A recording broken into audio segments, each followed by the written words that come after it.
Halo Ibu dan Bapak Kepala Sekolah, tahap perencanaan kinerja dalam pengelolaan kinerja telah dimulai.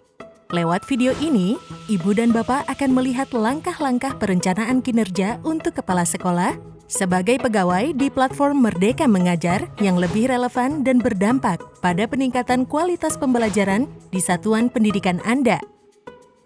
Ada 3 tahap pengelolaan kinerja di PMM, yaitu perencanaan kinerja, pelaksanaan kinerja, dan penilaian kinerja. Ketiga tahapan ini akan terus dilakukan setiap semester.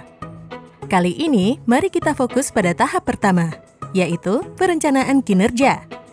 Ada 4 langkah perencanaan kinerja kepala sekolah di PMM, antara lain merencanakan praktik kinerja, merencanakan pengembangan kompetensi, merencanakan perilaku kerja, dan rangkuman.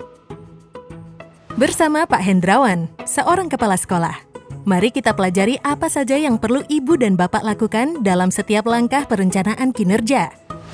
Sebelum mulai, agar lebih nyaman melihat halaman pengelolaan kinerja, Pak Hendrawan masuk ke PMM melalui situs guru.kemdikbud.go.id pada komputer atau laptop dan memilih fitur pengelolaan kinerja. Mari kita masuk ke langkah pertama, merencanakan praktik kinerja. Di bagian menu dalam halaman beranda pengelolaan kinerja, pilih kepala sekolah dan sebagai pegawai. Lalu pilih mulai. Jika belum melakukan konfirmasi data, Pak Hendrawan perlu melakukan konfirmasi data terlebih dahulu. Ia memeriksa data dirinya dengan teliti. Tapi bagaimana kalau datanya keliru atau kosong? Tenang, Pak Hendrawan bisa memilih edit untuk mengganti data dirinya dengan opsi yang tersedia atau memilih lengkapi data untuk melengkapi data yang kosong. Jika ada data yang tidak sesuai, ia bisa menghubungi operator sekolah dan dinas pendidikan setempat untuk memperbarui data. Karena Pak Hendrawan sudah yakin kalau datanya tepat, ia pun memilih simpan dan data sudah sesuai. Setelah mengecek ulang data dirinya, ia memilih ya, lanjut. Kini saatnya Pak Hendrawan memilih indikator untuk menjadi fokus peningkatan praktik kinerjanya. Pilihan ini merupakan aspek penting dalam peningkatan satuan pendidikan. Setelah memilih indikator yang ia rasa paling tepat, Pak Hendrawan bisa memilih simpan draft jika ia belum yakin atau ingin melanjutkan di lain waktu. Namun, karena Pak Hendrawan sudah yakin, ia memilih ke pengembangan kompetensi. Langkah kedua, merencanakan pengembangan kompetensi. Pada halaman ini, Pak Hendrawan dapat memilih jenis pengembangan kompetensi yang ingin dilaksanakan selama beberapa bulan ke depan. Ia memilih opsi rencana hasil kerja yang tersedia dan target kuantitas yang diinginkan. Sebagai catatan, Pak Hendrawan perlu memilih rencana hasil kerja dengan total minimum 32 poin. Ada 3 tips yang Pak Hendrawan gunakan saat memilih rencana hasil kerja, yaitu Re, Mi, Fa. Re, realistis pilihannya.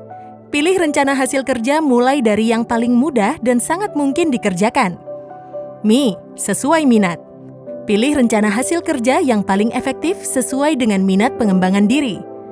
Fa, variatif kegiatannya. Pilih kegiatan secara variatif seperti pelatihan mandiri, komunitas belajar, praktik baik, dan lainnya, agar proses pengembangan kompetensi lebih beragam dan tidak membosankan. Jika ingin menambah jenis kompetensi yang akan dikembangkan, Pak Hendrawan dapat memilih tambah. Pak Hendrawan bisa memilih simpan draft jika ia belum yakin atau ingin melanjutkan di lain waktu. Namun karena Pak Hendrawan sudah yakin, ia memilih ke perilaku kerja. Langkah ketiga, merencanakan perilaku kerja. Di sini, Pak Hendrawan dapat merencanakan perilaku kerja yang ingin difokuskan pada semester ini agar ia dapat memimpin satuan pendidikan dengan lebih baik. Ia memilih indikator perilaku yang ingin difokuskan dan perwujudan perilaku untuk ke-7 aspek yang ada. Pak Hendrawan bisa memilih simpan draft jika ia belum yakin atau ingin melanjutkan di lain waktu. Namun, karena Pak Hendrawan sudah yakin, ia memilih ke rangkuman.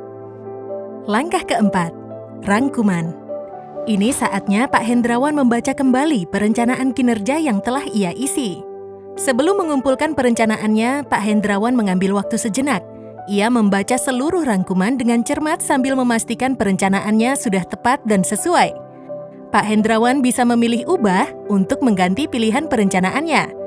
Namun, karena semuanya sudah sesuai, Pak Hendrawan memilih kumpulkan. Perencanaan kinerja ini akan disetujui otomatis. Pak Hendrawan bisa memastikan lagi isiannya dengan memilih cek ulang karena perencanaan yang sudah dikumpulkan tidak dapat diubah lagi. Tetapi Pak Hendrawan sudah benar-benar yakin dengan isiannya. Ia pun memilih kumpulkan. Hore! Kini semua perencanaan kinerja Pak Hendrawan telah selesai. Ia hanya perlu menunggu untuk lanjut ke tahap berikutnya, yakni pelaksanaan kinerja. Ibu dan Bapak, terima kasih telah mengikuti tutorial perencanaan kinerja untuk kepala sekolah sebagai pegawai di PMM. Semoga saat menjalankannya, Ibu dan Bapak bisa merasakan proses perencanaan kinerja yang lebih berdampak dalam meningkatkan kualitas pembelajaran di satuan pendidikan yang Anda pimpin. Namun, kalau Anda masih punya pertanyaan tentang pengelolaan kinerja, Anda bisa langsung mengakses pusat informasi melalui tautan berikut. Dan jika ada keluhan terkait pengelolaan kinerja, kami selalu siap melayani Anda di kanal bantuan kami. Lapor ke pusat bantuan di dalam PMM. Telepon ke nomor 177 atau kirim surel ke pengaduan@kemdikbud.go.id.